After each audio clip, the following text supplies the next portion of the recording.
When Dawid did as Yahweh commanded him, he had success, and smote the Polish team from Gaba until thou come to Gazer. Of the books called Shemuel the second, chapter 6. And Dawid again gathered together all the chosen men of Yisrael, 30,000.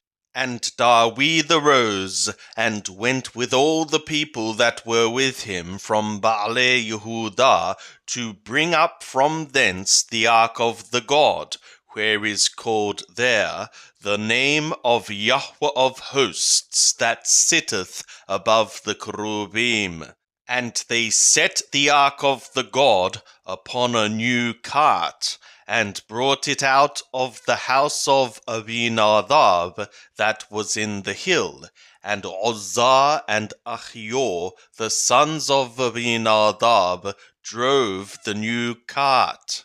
And they brought it out of the house of Abinadab, which was in the hill, with the ark of the God. And Achior went before the ark. And Dawid and all the house of Yisrael played before Yahweh with all manner of instruments made of fir wood, and with harps, and with nabalim, and with timbrels, and with castanets, and with cymbals.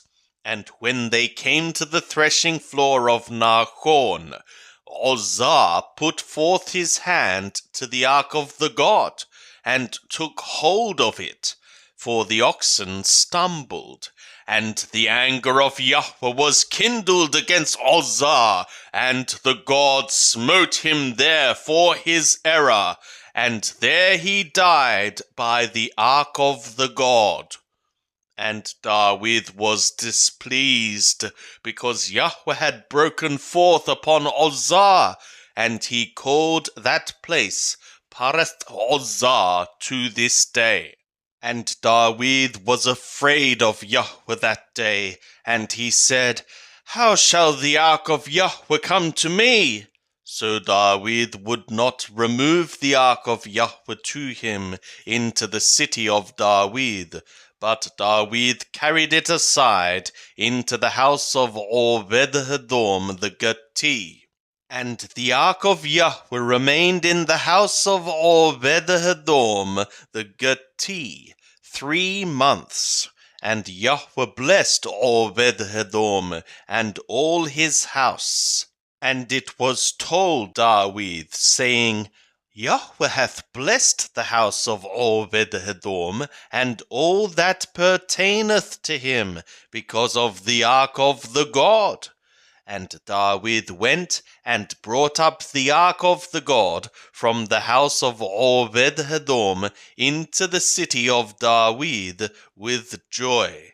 And it was so that when they that bare the ark of Yahweh had gone 6 paces, he sacrificed an ox and a fatling. And Dawid danced before Yahweh with all his might, and Dawid was girded with a linen ephod.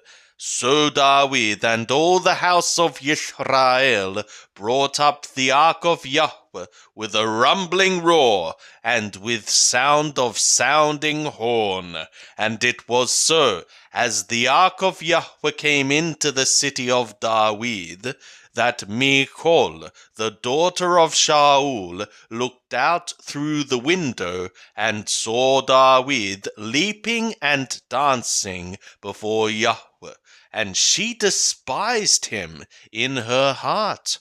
And they brought in the ark of Yahweh, and set it in its place, in the midst of the tent that Dawid had pitched for it. And Dawid offered ascending offerings and peace offerings before Yahweh. And when Dawid had made an end of offering the ascending offering and the peace offerings, he blessed the people in the name of Yahweh of hosts. And he dealt among all the people, even among the whole multitude of Yisrael, both to men and women, to every one a cake of bread, and a portion of flesh, and a cake of raisins. So all the people departed, every one to his house. Then Dawid returned to bless his household, and Michal, the daughter of Shaul, came out to meet Dawid, and said, "How glorious was the king of Israel today, who uncovered himself today in the eyes of the handmaids of his servants, as one of the vain fellows shamelessly uncovereth himself." And Dawid said to Michal, "It was before Yahweh who chose me above thy father and above all his house, to appoint me prince over the people of Yahweh, over Israel. Therefore will I play before Yahweh. And I will be yet more vile than this, and will be base in my own sight. But of the handmaids of whom thou hast spoken, of them shall I be had in honor." And Michal, the daughter of Shaul, had no child to the day of her death. And it was as the king sat in his house, and Yahweh had given rest to him from round about, from all his enemies, that the king said to Nathan the prophet, "See now, I dwell in a house of cedar, but the ark of the God dwelleth within curtains."